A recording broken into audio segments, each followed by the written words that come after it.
अस्सलाम वालेकुम। हेल्दी के क्या-क्या फ़ायदे हैं? ये हमारे पुराने ज़माने से मसाले का एक अहम अहम जुज़ रहा है और ये अदरक के फैमिली से ताल्लुक़ रखते हैं। इसके बड़े-बड़े फ़ायदों के बारे में बता रहा हूँ, उम्मीद है वीडियो आखिर तक देख लोगे। हमारे जिस्म में जो क़ुव्वत मुदाफ़ियात है, ये इम्यूनिटी बूस्टर है, हमारी क़ुव्वत मुदाफ़ियत को ज़्यादा करती है। ये जो हमारी बीमारियाँ हम पे आती है, अगर क़ुव्वत मुदाफ़ियत कमज़ोर हो जाए, तो इसकी लिए ये है कि ये उसको बूस्ट करते हैं और जो वायरस है, बैक्टीरिया है, फंगस है या पैरासाइट है, जो भी है हमारे जिस्म पे हमला करते हैं, तो इसके खिलाफ़ मुज़ाहिमत करते हैं और ये एक अच्छा इम्यूनिटी बूस्टर है। इसके अलावा ये एंटीऑक्सीडेंट है। एंटीऑक्सीडेंट वो अज्जा है जो हमारे जिस्म में तोड़-फोड़ हो जाते हैं और फ्री रेडिकल बनते हैं, जो हमारे जिस्म को नुकसान पहुँचाते हैं। तो ये एंटीऑक्सीडेंट वही मवाद है जो फ्री रेडिकल को ख़त्म करते हैं, इसलिए ये कैंसर में भी इस्तेमाल होती है। इसके अलावा शुगर के मरीज़ों के लिए ये एक बहुत अच्छा अल्लाह ताला का एक तोहफ़ा है, तो शुगर के मरीज़ इसको अच्छी तरह इस्तेमाल करते हैं। ये शुगर को भी कम करते हैं। इसके अलावा ब्लड प्रेशर को भी कम करते हैं। ये हमारे जिस्म में जो कोलेस्ट्रॉल होते हैं, कोलेस्ट्रॉल बहुत फ़ायदेमंद भी है, लेकिन नुकसानदेह भी है अगर ज़्यादा हो जाए। तो ये कोलेस्ट्रॉल को कंट्रोल करती है या अपने जो इस लेवल पे है उसी उसी पे लाते हैं।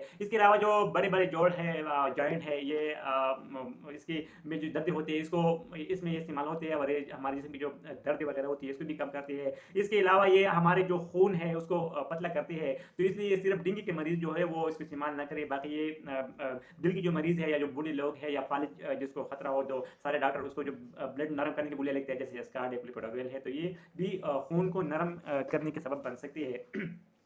इसके अलावा अगर किसी की लीवर या जिगर पे चर्बी आ जाए तो ये उसको भी कम करती है और लीवर को साफ़ करती है। इसके अलावा हमारे वज़न जो बढ़ जाते हैं, ये वज़न को भी कम करने के सबब बन सकते हैं और ये पुराने ज़माने से चेहरे की खूबसूरती के लिए इस्तेमाल होती है और ये उसमें बहुत अच्छा काम करते हैं। इसके अलावा एंग्ज़ायटी और डिप्रेशन में भी ये बहुत अच्छा काम करते हैं। इसलिए ये चाइना और आयुर्वेदिक या जो हिंदी तरह का इलाज है, तो इसमें ये तकरीबन 3000 सालों से इस्तेमाल होती है।